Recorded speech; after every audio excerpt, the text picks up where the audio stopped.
Welcome to this session on how to understand the changing consumer and plan products for the future. My name is Lyndal Wallis and I'll be taking you through this session. To start with, just share a bit about myself. I was originally a designer, starting my career designing products for the Australian market. Most of my years were actually spent at Pacific Brands, designing underwear and baby wear for some of their iconic brands.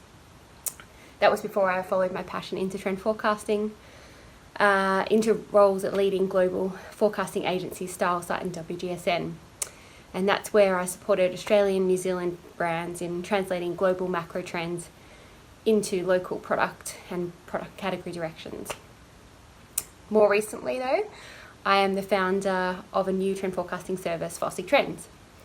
After listening to designers and retailers' needs, I felt there was a gap in the market for fresh, affordable, relevant trends for your needs. So I have created a new platform where independent trend forecasters from all around the world can sell their own unique trend reports. It is a completely different approach, whereby I've brought together a community of professional forecasters onto a platform where designers and brands can purchase just what they need in terms of trend insights.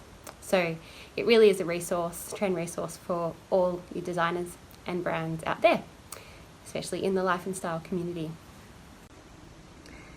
So in terms of what we'll cover in this session, I often find that when I do a talk on trend forecasting, it attracts a range of industry professionals with a varied knowledge of what exactly trend forecasting is, the methodology behind it, behind formulating forecasts, and how to utilise them best for your brand or business.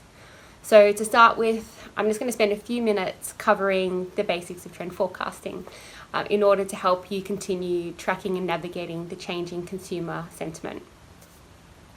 So we'll cover the basics of forecasting, how it's done, the types of forecasts there are, and how they might help your business. Then we'll jump into what's happening now, so the impact of COVID-19 and how that relates to our product and purchasing choices, and what does that mean for you for the next 6 to 12 months in terms of product and trends. And then we'll touch on longer term trends, so what kind of trends are we seeing at a macro level, including how they've impacted and been spurred along by COVID-19, and what does that mean at category levels and how it might play out across different design areas. Okay, so at the end of the session, I'll put my contact details so you can connect with me. As you can see, I'm coming to you from my home. I would have loved to be there in person. I'm very fond of the Life and Style trade show. I always find it so inspiring and bursting with amazing products and new designs. And I love being part of their education program. Alas, we are unable to physically come together this season. But how great that they've created a week of online content so we can still share knowledge and support the life and style community. So what is trend forecasting and why is it useful to you? How can it help you navigate changing consumer demands?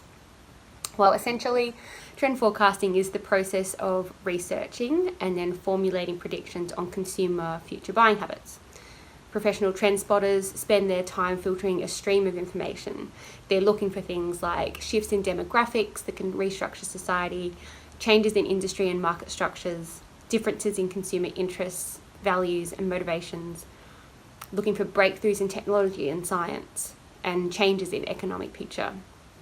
They're often very skilled at scenario planning, meaning that they distill down information to predict a number of scenarios in order to come up with a prediction. And through this process, they can identify products and services that consumers will be looking to buy. By understanding consumer shifts and trend predictions, businesses can both avoid bad product choices and they can capture market opportunities.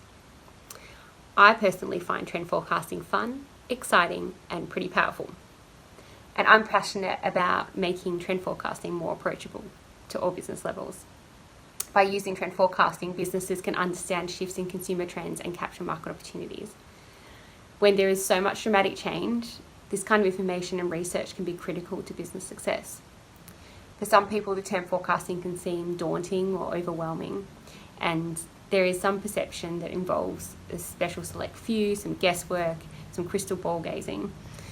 But forecasting isn't about guesswork or inspirational flashes.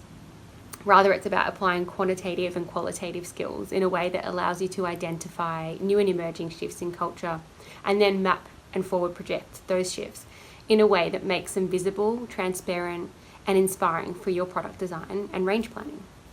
A common dilemma for designers and brands is having the confidence to really back a style. Some of the most common questions I get from retailers and designers are, how do I know how long a trend is going to last? How do I determine how much to back a particular trend? Or I lack the confidence to back a colour I sense was right for the season. Now it's one of the strongest seasonal trends and I missed that opportunity. So these are the kind of questions and doubts that trend forecasting can answer and support. Trend forecasting can help you validate a design idea or direction you have for your brand, helping to know which trends to act on and when. Used effectively, these insights can strengthen your brand's DNA, providing you have a clear knowledge of your customer, your brand's unique selling proposition, your limitations in terms of delivery and MOQs. By adding the layer of trend insights, you can harness the power of trend forecasting to help your business grow. And fundamentally, trends are all about the consumer. It's all about the customer and what's happening for them. So why do trends occur? The process begins when a consumer becomes dissatisfied with a current situation. If a number of consumers feel the same dissatisfaction, it's possible to pick up on that feeling and report it as a void in the market.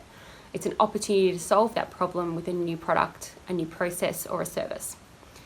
Now, I don't want to get too heavy in this video and for it to feel like a trend forecasting lecture, but you're likely listening to this session because you have an interest in consumer trends and an appetite to understand how to track and navigate them. And I thought it would be helpful to highlight some of the main ways trends occur in order to get our brains in trend forecasting mode. So here are 3 familiar patterns that trends commonly take. They can occur as a fashion cycle, a pendulum swing, the introduction of a new innovation. A fashion cycle is the recycling of a design aesthetic. When some element of style or decoration is neglected for some time, it is ripe for revival. The theory goes that as a style, look, or lifestyle moves further into the past, it becomes a candidate for revival because the perception of it changes.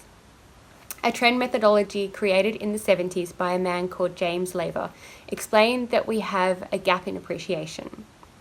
So although the design style may never be revived exactly in the same form or with the same companion elements, the style is recognisably retro.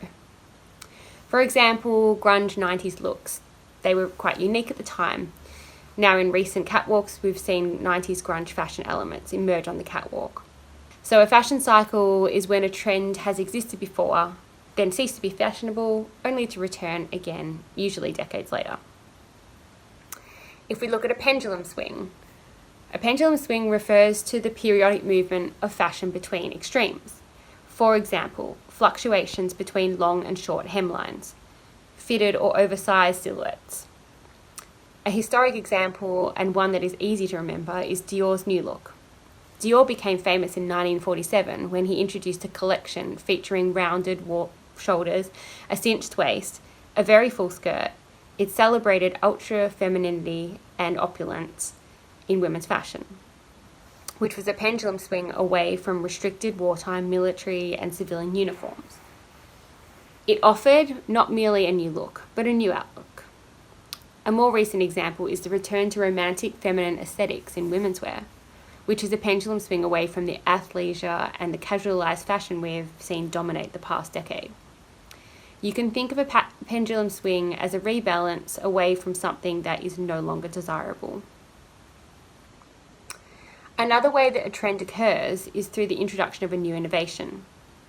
And we can track how the innovation is being adopted and plot an estimate on how rapidly and widely that new trend or innovation may be adopted using a diffusion curve or an innovation curve. Created by Everett M. Rogers in the 60s, the diffusion curve is a visualization of the spread of innovation through a social system. It explains how new trends or innovations start with innovators and early adopters. It's then passed on to an early majority, who then transmit that idea to the late majority. Lastly, a group dubbed the laggards, and they are the most resistant to a new idea and change. In each case, it's about customers going through the process of adopting or rejecting a proposed innovation. For example, in recent years, there has been sustainable fabric development such as Actionable and Reprieve. 5 years ago, it was groundbreaking for a swimwear brand to introduce a recycled plastic bikini range. However, fast forward to now, these fabric choices are widely adopted by many outdoor, activewear and swimwear brands across a range of products. Another example might be virtual fashion, which still seems quite new for some, but as interest and involvement in gaming becomes more widespread, we will see that adoption grow. So we can use something like an innovation curve to track that. So let's look at what's happening now and how this will affect consumer product choices now and in the coming months. Well, we've all had our normal lives turned upside down, essentially. We're experiencing significant lifestyle change. We are working from home, we're unable to see friends and family, there's no socialising or events, no arts, no music, theatre, sports. All that type of engagement is gone for now. For many, they have kids homeschooling as well and have a new work-life balance challenge. There's also financial pressures and change, and for some, mental health concerns. Travel and adventure is off the cards and for some time, and many adventure and vacation focused brands, that's really affecting them. But there is also a mix of positives and negatives being experienced as a result of this global pandemic. And it's these positives and negatives that we're experiencing that will really feed into and push the more permanent shifts in terms of consumer trends. In Australia, people are still shopping. Monash Business School released a survey this month which revealed that nearly 60% of Australian consumers continue to buy non-grocery items from bricks and mortar retailers in the 6 months to May, despite the onset of the coronavirus pandemic. Of the 514-person survey, 70% said they had purchased clothing, footwear and accessories in the last 6 months, while 54% purchased household goods and 52% bought personal care products. So that's a positive indicator for retailers out there on where consumers are at. The traditional approach of physical shopping experience is still a preference for many Australian shoppers. Almost half of the survey respondents said they would return to bricks and mortar shopping in the next 6 months despite the ongoing pandemic. So as consumers continue to shop, albeit at a reduced rate, what is driving their product choices? It is inevitable that our buying decisions in 2021 will be different. Increased interest in casual wear and practical dressing will remain for several months, perhaps seasons. The product mix may adjust to include more relaxed tops and pant styles rather than a focus on dresses as people continue to work from home. Apparel and accessories that are functional as well as fashionable and protection gear will be valued. You may already be aware of some of the categories that have been performing well through the pandemic, such as activewear and loungewear, and beauty's boom through the Zoom era. Then there's the surprising key item of 2020, the mask. Fundamentally, products address a functional need or an emotional need, and in ideal cases, they actually serve both. At a time of uncertainty, economic challenges, and reduced consumer spending, essential items become the priority in terms of design. So we see these items receiving more attention from designers and product teams. Consumers are really looking for functional items that still feel good. The pandemic has escalated trends in wellness, comfort, and protection as they become the new consumer priorities. Considered consumption leads to consumers requiring much more from their products. Multifunctional designs will offer that added kind of value, with the new design priorities requiring utility, versatility, and longevity. A growing interest for functional techwear is further propelled by COVID-19 and climate change. Jackets with built-in masks and weatherproof components really appeal to customers looking for protection against coronavirus and other harmful elements. So design priorities are shifting. This type of detailing becomes key as consumers are seeking more than trend-led designs. They're actually seeking protection and multifunction garments. Future utility means so much more than multiple pockets in a garment. We're obviously seeing face masks becoming an essential functional item. Beyond the initial knee-jerk reaction of consumers simply finding a product that covers their face, looking a little further into the coming months, consumers will start to layer other product expectations on this mask product as well. Initially, many retailers use leftover materials to maintain consistency and minimise waste when creating masks, so that was an excellent move to start with. But as they begin to gain momentum as a product item, brands will need to experiment more to address further consumer desires when it comes to the mask. Retailers that focus on emotional and fashion-led drivers will likely push in the direction of more coordinated approaches. For example, masks matching overall looks.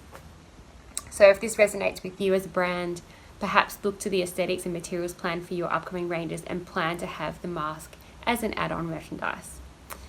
Brands that are more driven by function and performance, though, they'll really be able to flex their design muscles here.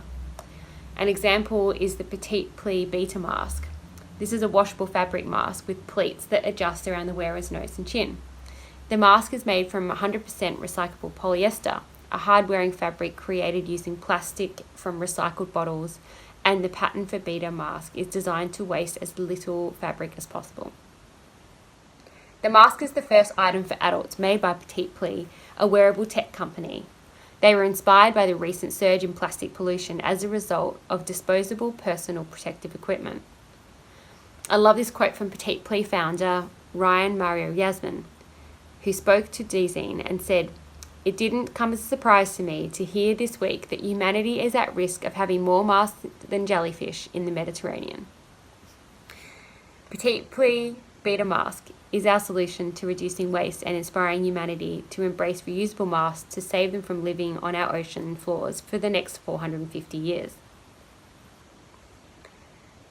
Under Armour's sport mask sold out in less than an hour as people scrambled to find masks they can wear while exercising. Handkerchiefs, bandanas also offer a fashionable alternative, but their effectiveness is really quite questionable. There's also options like snoods, so they're less scary for kids, so that's a good start, and they're a warmer option in the cooler months. So this kind of experimentation in terms of fashion-led direction and function-led directions will definitely influence masks, and something to consider for the next 6 to 12 months. Outside of fashion, we see other essentials being redesigned. To reduce the risk of transmission, many businesses have temporarily stopped using reusable cups and cutlery, and governments are urging people to bring their own utensils when eating outdoors with people outside their households. The Pebble is a bring your own cutlery set for the coronavirus pandemic, made from recycled CDs by Studio Pentatonic. It's a collaboration with singer Pharrell Williams. The kit comprises of a knife, a fork, a spoon, a straw, and a set of chopsticks that fold away inside a smooth case that can be easily carried. Pentatonic created the Pebble as an alternative to single-use plastic cutlery, which has seen a surge in popularity during the pandemic. It also addresses the estimated 10 billion CDs and DVDs that have been disposed of in the US since 2005 as people switch to streaming services. But what about addressing our emotional needs? Many consumers are desiring clothing and items that promote comfort and make us feel good about cocooning at home, but they're also acceptable outerwear items. Taking pajama dressing to new heights is the nap dress. This is summer's it dress. These are relaxed silhouettes with pretty little details and quality fabrics that look okay to be worn as outerwear whilst they're comfortable enough to have a midday nap without getting changed. The nap dresses are made to sleep in, but these are very chic nighties, with detailing such as lace making them perfectly acceptable for daytime. We can also look at how colour is being affected by changing consumer sentiments. My consistent advice when it comes to colour is always to trust the advice of colour experts, as colour forecasts combine knowledge of colour theories, human behaviour, along with accurate observations. There's colour cycles to learn, psychology to understand, different timelines applied to different categories. So it really is quite complex when it comes to forecasting colours. At a macro level, many of the colours predicted pre-coronavirus remain quite relevant. However, it is inevitable that there will be some colour shifts due to COVID-19. For example, hues that promote comfort, safety and honesty will be more desirable to customers, and reassuring neutral tones will be more appealing than artificial colours. Looking more short term at what's happening in the next few months. At Catwalk and at retail, we're seeing two main directions: bright and colourful or neutral colour palettes. In the Northern Hemisphere, over the summer months, we saw many retailers move ahead with sunny, bold colour assortments in their summer ranges. So we saw vibrant greens, bright yellows, shocking pinks, and bright blues. These colours were really aimed at uplifting, and they were marketed together with messages of optimism and positivity. Pantone's Colour of the Year, Classic Blue, that's been a popular choice, and it denotes feelings of calm and tranquility, and it also works across categories from homewares, intimate, swim, apparel, everything really. The other extreme is that pared back neutral tones. So they're those kind of palettes that are timeless. They're perfect for relaxed at-home dressing. This time in isolation has also been an introspective time for many people, causing them to give deeper consideration to where they spend their money. It's likely there will be consumer cohorts that gravitate towards more local ideas, inspiration, and celebration of their own cultures, as well as cohorts with an increasing interest in DIY, craft, and hobbies. I thought now we could explore a macro trend or two that have been affected by our time in isolation. Let's first look at sustainability. It's undeniable as a fashion industry. We have to confront the continuing agenda over overconsumption, clothing going to landfill, and sustainability issues. People are thinking hard about their choices, especially the need for a more sustainable way of life. There are a variety of approaches to solving this challenge, including development of more sustainable materials, improving production methods, and alternate business models such as rental fashion, and this increased focus on the resale market. According to a survey by McKinsey, engagement in sustainability has deepened during the COVID-19 crisis, with European consumers wanting fashion players to act responsibly and consider the social and environmental impacts of their businesses. So this is really an opportunity for the fashion industry to reiterate a commitment to sustainability. One such approach is having less of a focus on seasonality. That same survey indicates that the consumer mindset is not strongly tied to the fashion cycle. So now could be the moment to drive less seasonality in the fashion system. And consumers now cite newness as one of the least important attributes when making purchases. So overall, consumer sentiment suggests that the COVID-19 crisis could serve as a reset opportunity for players in the apparel, footwear, and luxury sectors especially to strengthen their sustainability commitments and accelerate industry-wide changes, such as reduced seasonality and scaling of circular business models. Consumers have already begun changing their behaviours. Many have made significant changes to their lifestyles to lessen their environmental impact. So I thought we could focus on the resale market for a moment and how you might navigate that as a product designer or a brand. Repurposed fashion is gaining in popularity. According to a report created by ThreadUp, the resale market today is valued at $28 billion, and that is expected to reach $64 billion within the next 5 years. Used clothing is really taking over our closets, and especially the closets of Generation Z. When you look at the values of Generation Z, you can see why a trend such as resale is growing in popularity. According to a report by Power Retail, the next generation shopper is a complicated one. They care about the environment, so sustainability is a priority when they go shopping.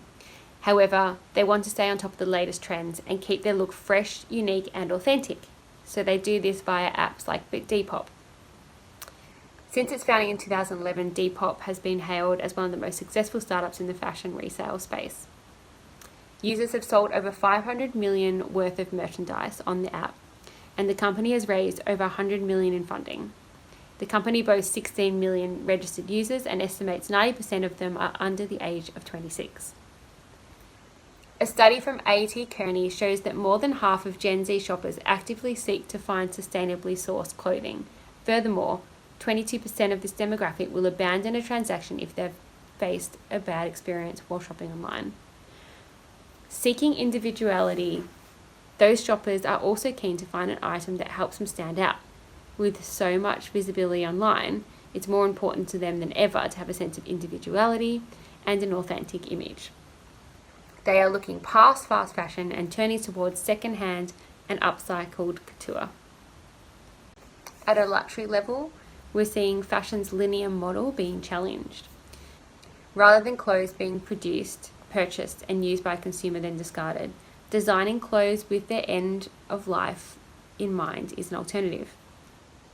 Gucci's off-the-grid range is a significant step towards circularity.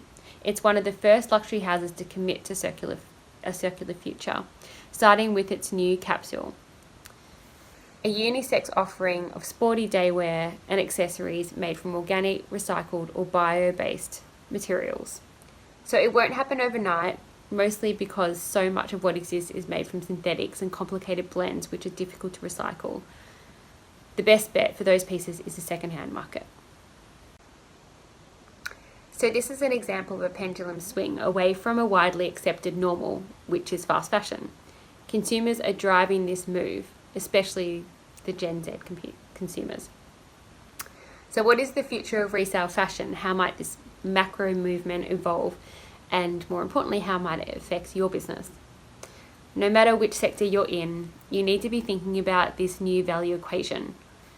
Consumers are shifting from accumulating stuff to showing appreciation to products that symbolize good taste. They focus on creativity and they focus on originality.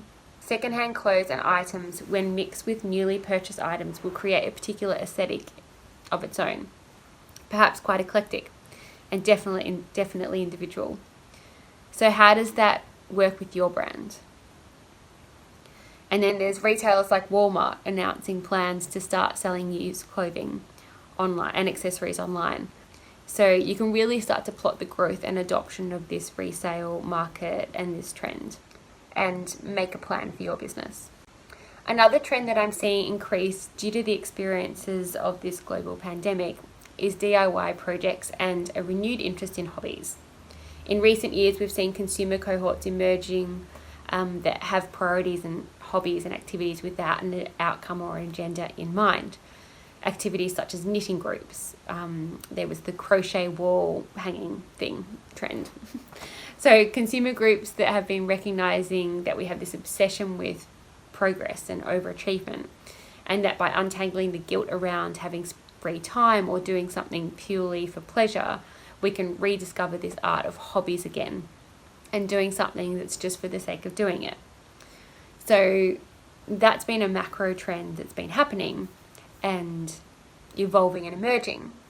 Now with COVID-19, a greater number of people are forced into a period of reflection as a result of being in lockdown.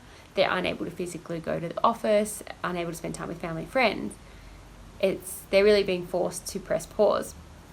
They're forced to stop, and some are actually embracing their inner homebodies and old hobbies, or maybe even new hobbies. Hobbies can also be a great respite from the grim reality of coronavirus. Some people also have more time, unfortunately due to reduced work or even unemployment. And a hobby can be a way to keep busy and relax the mind amid all the chaos. To be consumed by a hobby can be meditative. There are definitely therapeutic benefits to hobbies. There's been a lot of drawing, origami, gardening, a whole range of things. So how does this kind of macro interest on hobbies impact or influence your product or your brand? Crafted objects have a more handmade feel and aesthetic, so it might be something you need to address in terms of product development or design. Are you in a position where your brand or business can instigate a community around a particular hobby and have that kind of level of engagement? Or do you have a craft or hobby kit you can pivot and produce as another product line? So I don't know, these are just ideas.